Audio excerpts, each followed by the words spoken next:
Ya, kita akan mengajak Anda untuk bergabung ke Sleman, Yogyakarta, bergabung dengan reporter TV One ada Danita Riyandini yang akan mengabarkan informasi. Ini terkait dengan bentrokan ya, yang kabarnya sempat terjadi antara dua klub sepak bola begitu. Kami akan menyapa Danita Riyandini langsung dari Sleman, Yogyakarta. Danita, silakan laporan Anda. Ya, Feni juga Bayu, terkait dengan informasi bentrok antar supporter yang terjadi di jalan menuju ke Yogyakarta, karena hari ini memang akan diadakan pertandingan antara Arema Kronus melawan Surabaya United. Nampaknya tidak terjadi di Yogyakarta, karena sejauh ini kami memantau untuk di Yogyakarta hingga saat ini masih dalam kondusif. Di Yogyakarta sendiri saat ini khususnya di Stadion Maguwarjo Yogyakarta sudah dipadati oleh pendukung ataupun supporter yang nanti akan memberikan dukungan terhadap tim kesayangan mereka masing-masing. Dan kami mantau saat ini informasi yang kami peroleh juga nanti ataupun saat ini sekitar pukul 16 lebih ini merupakan batas akhir dari supporter Arema Kronus yang diharuskan untuk sudah berada di dalam Stadion Maguwarjo Yogyakarta. Sementara untuk di atas pukul 18, informasi yang kami peroleh nanti supporter dari Surabaya United akan mulai masuk ke dalam Stadion Maguwarjo Yogyakarta. Pihak baik TNI maupun Polri memang terus berkoordinasi di kawasan Yogyakarta, terutama dipusatkan di Stadion Maguwarjo Yogyakarta ini. Mereka memberikan pengamanan yang cukup ketat, berlapis-lapis, tidak hanya di dalam area Stadion Maguwarjo saja, namun ada di sepanjang jalan menuju arah Stadion Maguwarjo maupun perbatasan-perbatasan masuk ke dalam daerah istimewa Yogyakarta. Untuk jumlah pendukung dari Aremania, maksud kami pendukung dari Arema Kronus ataupun mereka biasa menyebutnya dengan Aremania, ada sekitar 23.000 pendukung yang siap memberikan dukungannya terhadap tim kesayangan mereka. Sementara untuk pendukung dari Surabaya United juga sudah siap untuk memberikan dukungannya terhadap mereka. Terkait dengan bentrok yang terjadi sebelumnya antara supporter, tadi kami sempat berbincang dengan supporter atau pendukung yang ada di Stadion Maguwarjo Yogyakarta. Mereka memang sempat menyatakan kecewa karena sebelum pertandingan dimulai ada insiden yang tidak diinginkan, sehingga mereka berharap agar jalannya pertandingan yang akan digelar malam hari ini, kick off sendiri akan dimulai sekitar pukul 19.30, akan berjalan dengan lancar. Nanti pertandingan akan berakhir sekitar pukul 21 waktu Indonesia bagian Barat, sementara para pendukung ataupun supporter dapat mendapatkan tiket dengan harga Rp30.000, Rp50.000 dan VIP sebesar Rp75.000. Sementara untuk pihak dari TNI sendiri dan polisi juga saat ini terus melakukan penjagaan hingga pertandingan usai. Kita kembalikan ke Anda, Feni juga Bayu di Jakarta. Baik, Danita Riyandini, terima kasih laporan Anda langsung dari Yogyakarta. Bayu, kita tentu berharap semoga pertandingan nanti berjalan dengan lancar untuk... Seorang oknum polisi aktif di Riau tertangkap tangan saat bertransaksi narkotika. Sementara di Tasikmalaya, Jawa Barat, 3 kawanan perampok membobol toko diringkus polisi. Informasi selengkapnya kami rangkum dalam Kilas Kriminal berikut ini. Jajaran Reserse Narkoba Polresta Pekanbaru Riau mengungkap peredaran narkoba jenis ekstasi yang dilakukan oknum polisi aktif. Oknum polisi berpangkat Brigadir IA ini bertugas di Polres Kepulauan Meranti Riau. Ia ditangkap petugas Serse Narkoba Polresta Pekanbaru di Jalan Samratulangi saat hendak mengantarkan 100 butir ekstasi ke pelanggannya. Polisi kini masih memburu seorang oknum polisi aktif lainnya yang masih satu jaringan dengan Brigadir IA. Selain terancam dipecat dari Kesatuan Polri, Brigadir IA juga dijerat Undang-Undang Narkotika dengan ancaman hukuman 20 tahun penjara. Seorang petani karet di Kabupaten Ogan Ilir diringkus polisi akibat mengedarkan uang palsu. Petani warga Indralaya Ogan Ilir ini mengaku kerap mengedarkan uang palsu di wilayah Kabupaten Ogan Ilir dan Prabu Muli, Sumatera Selatan. Modus yang digunakan tersangka dengan cara mengedarkan uang palsu di toko-toko kaki lima dan kemudian mendapatkan kembalian uang asli. Polisi menyita uang sisa kejahatan sebanyak Rp700.000 berbentuk pecahan Rp100.000 dan Rp50.000. Ia kini terancam hukuman 15 tahun penjara.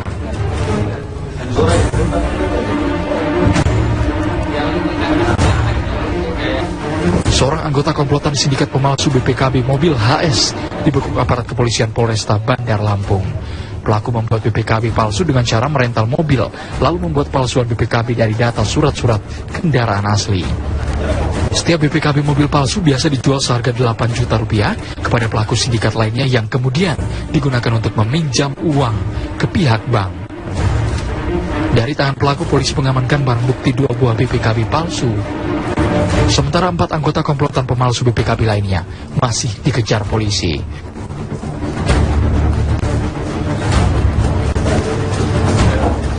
Tiga kawanan merampok membobol toko di Tasikmalaya, Jawa Barat, diringkus polisi.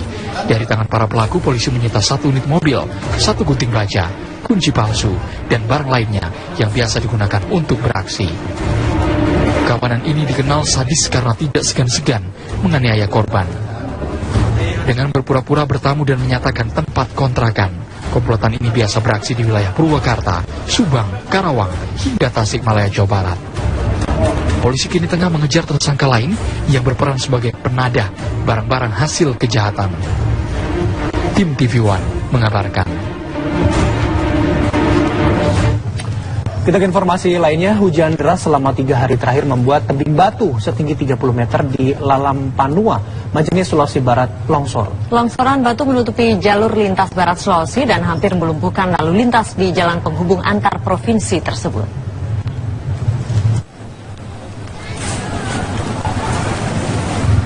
Longsornya puluhan kubik material batu kapur ini di Lalam Panua, Pambuang, Majene ini menutup satu-satunya jalur penghubung antar 3 provinsi. Jalur dari dan menuju Sulawesi Selatan, Barat, dan Sulawesi Tengah terhalang longsoran ini. Tebing batu setinggi 30 meter ini longsor setelah diterpa hujan deras selama 3 hari terakhir. Sempat terjadi kemacetan panjang selama berjam-jam sebelum akhirnya Dinas Pekerjaan Umum setempat membersihkan longsoran batu dengan alat berat. Pihak kepolisian mengimbau pengguna jalan tetap berhati-hati jika melewati jalur ini, mengingat masih ada patahan batu yang berpotensi kembali longsor. Sementara ini tidak ada korban jiwa, jadi syukur alhamdulillah tidak ada korban jiwa. Namun saya lihat di atas itu masih ada patahan-patahan yang akan jatuh. Ya, rawan jadi akan rawan sekali. Jadi nanti akan kami berikan tanda hati-hati di tempat ini. Agar supaya pengguna jalan berhati-hati apabila melewati tempat ini. Petugas kini terus menyiagakan alat berat di lokasi dan memasang tanda rawan longsor di sejumlah titik. Pengerjaan dikebut mengingat puncak arus lalu lintas akan meningkat di libur Natal dan Tahun Baru pekan depan. Dari Majene, Sulawesi Barat, Rasman Abdul Rahman, TV One mengabarkan. Jajaran polisi Resort Sragen, Jawa Tengah memeriksa puluhan pendukung 2 klub sepak bola terkait bentrokan yang terjadi pagi tadi di Jalan Raya Sragen, Ngawi.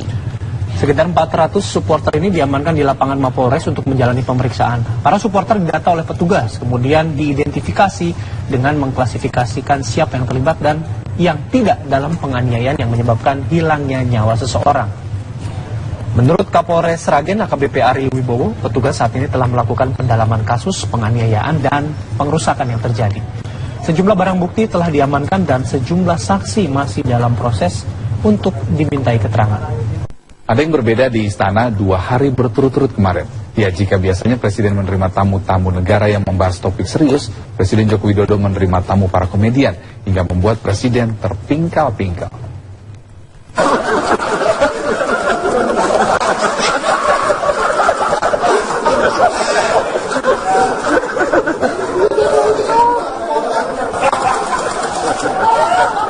Tidak setiap hari kita melihat Presiden Joko Widodo tertawa terpingkal-pingkal seperti ini.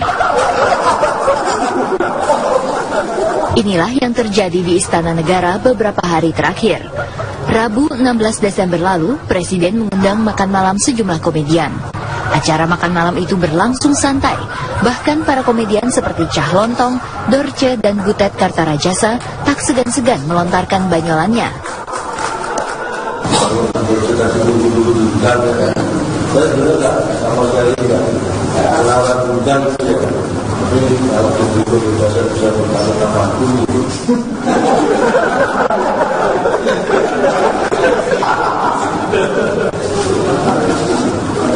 Membuat rasa aman para komedian pasti nanti lawan kerjaan.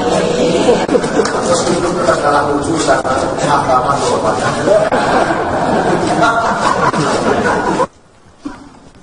Kamis kemarin, giliran para pemain stand-up komedi yang mendapat kehormatan makan siang bersama Presiden Joko Widodo di Istana Negara.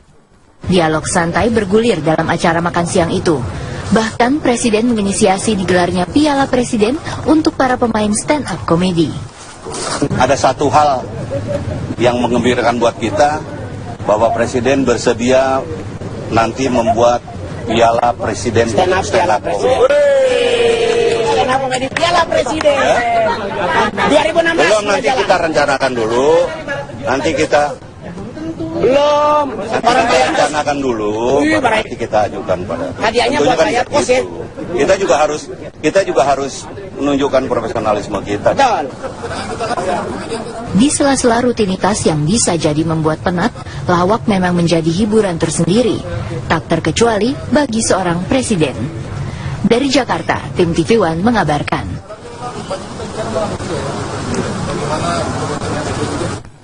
Perbincangan mengenai pimpinan KPK yang baru akan hadir saat lagi, tetap bersama kami. Pasca terjadinya bentrokan, kepolisian hingga saat ini masih berjaga di depan lapas Kerobokan Bali. Sementara itu, 2 ormas yang terlibat dalam bentrokan akhirnya sepakat untuk berdamai dan meminta maaf.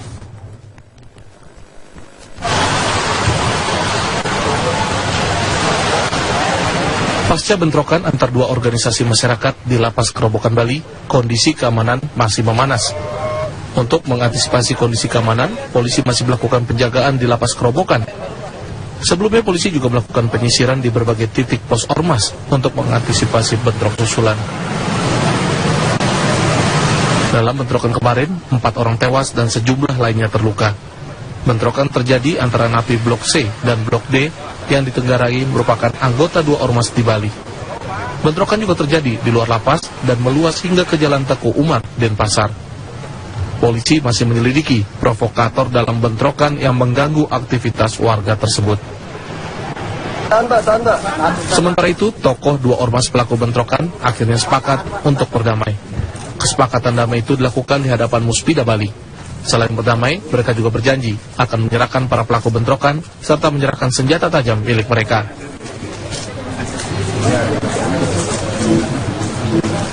Jadi poinnya adalah baik Laskar Bali maupun Baladika, mereka menyampaikan permintaan maaf kepada kita semua, kepada pimpinan daerah, kepada masyarakat Bali, dan mereka berjanji tidak akan mengulangi kembali atau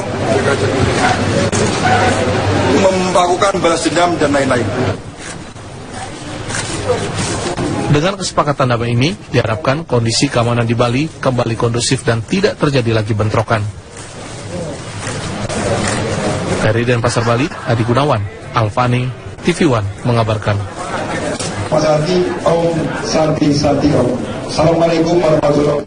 Polemik pendapat soal keabsahan operasi angkutan online terus bergulir di masyarakat dan dalam tubuh pemerintah. Kita akan simak beberapa pendapat pemerintah soal operasi angkutan online yang kini menjadi perdebatan.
Selain di tanah air, lain juga di negara Malaysia, pemerintah Malaysia dalam waktu dekat akan memberikan izin operasi kepada sejumlah perusahaan taksi berbasis online. Salah satu alasannya adalah jasa taksi ini diminati oleh 76% warga Malaysia. Izin operasi akan diberikan setelah perusahaan taksi berbasis online tersebut memenuhi sejumlah persyaratan yang diajukan pemerintah Malaysia. Dalam waktu dekat, pemerintah Malaysia akan segera mengumumkan izin operasi sejumlah perusahaan taksi online seperti Uber dan GrabCar di negeri jiran. Keputusan ini diambil setelah pemerintah melakukan pembicaraan serta menggelar survei terhadap 45.000 warga Malaysia. Dari pembicaraan dengan Uber dan GrabCar, pemerintah Malaysia telah mengajukan sejumlah persyaratan, di antaranya adalah setiap taksi berbasis online harus menyiapkan asuransi untuk para penumpangnya, serta kelayakan dan keamanan kendaraan yang digunakan harus diperiksa secara reguler oleh Puspakom. Seperti di Indonesia, jasa taksi berbasis online ini sempat ditentang supir taksi reguler. Kehadiran jasa mereka dinilai dapat mengganggu periuk nasib taksi reguler. Namun pemerintah Malaysia rupanya tidak mengindahkan. Mereka sebaliknya berpendapat pelayanan taksi online dapat diterima dengan baik konsumen, terutama kalangan anak muda Malaysia.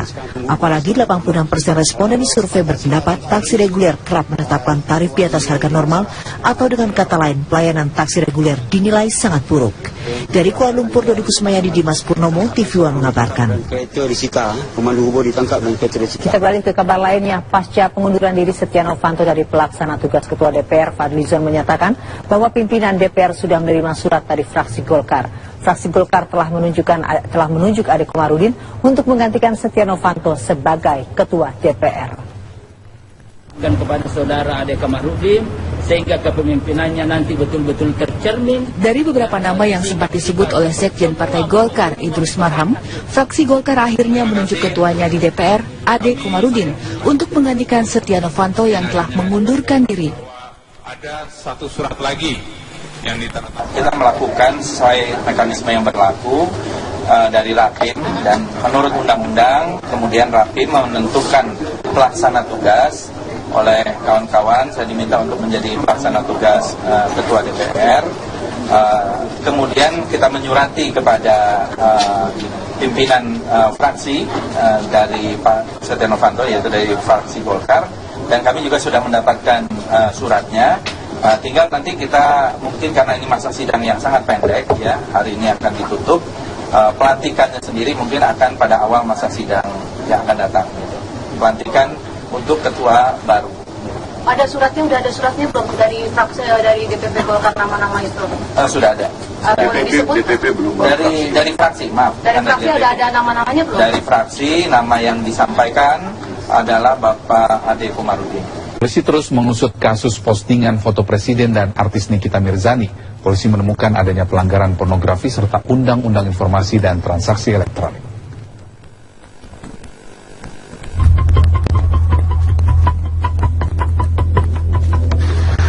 Akun Twitter milik Julianus Paunganan alias Ongen terus diusut oleh penyidik Mabes Polri. Ongen telah ditahan setelah ditetapkan sebagai tersangka kasus pornografi serta pelanggaran Undang-Undang Informasi dan Transaksi Elektronik. Akun milik Ongen menjadi sorotan setelah pada periode 12 hingga 14 Desember kemarin mengunggah foto Joko Widodo saat menjadi calon gubernur DKI Jakarta. Namun, foto tersebut disertai tulisan yang tidak pantas. Ya, kita sudah lakukan pengkajian terhadap yang diposting itu. Memang dari hasil kajian kami ada memenuhi beberapa unsur-unsur pidana. Di antara yang pertama adalah pornografi, kemudian yang kedua adalah melanggar Undang-Undang ITE pasal 45. Sehingga kita berkesimpulan bahwa ini sudah memenuhi unsur melakukan tindak pidana. Oleh karena itu kita lakukan tindakan, kemudian kita proses lebih lanjut untuk bisa kita bawa ke pengadilan. Karena dari situ tidak ada unsur kritiknya, juga tidak ada unsur konstruksinya, tidak ada, adanya penghinaan dan juga pornografi dan Undang-Undang ITE yang dilanggar. Sementara itu, rumah Julianus Paunganan di kawasan Pejaten, Jakarta Selatan lengang. Tak terlihat aktivitas di depan rumah Ongen yang ditangkap pada hari